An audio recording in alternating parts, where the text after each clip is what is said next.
In this video, I will guide you on how to unlock Burning Skeleton Pet in TBH. First, you want to open the TBH Taskbar Hero game. Now open the menu. Here click on Formation.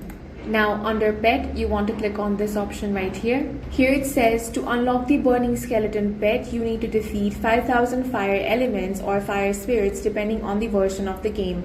Once you reach the required kill count, the pet will automatically unlock as a permanent account reward.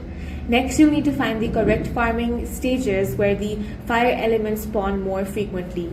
These are usually found in Act 2 areas, especially around mid to late Act 2 stages where enemy density is higher and clears are faster. For faster progress, replay stages where fire elements appear in the large numbers instead of pushing higher difficulty level. The goal is to maximize kill speed, not difficulty. Once you reach 5,000 kills, the Burning Skeleton Pet will be unlocked permanently. That's all for this video. If you found it useful, make sure to hit the like button and subscribe for more videos like this.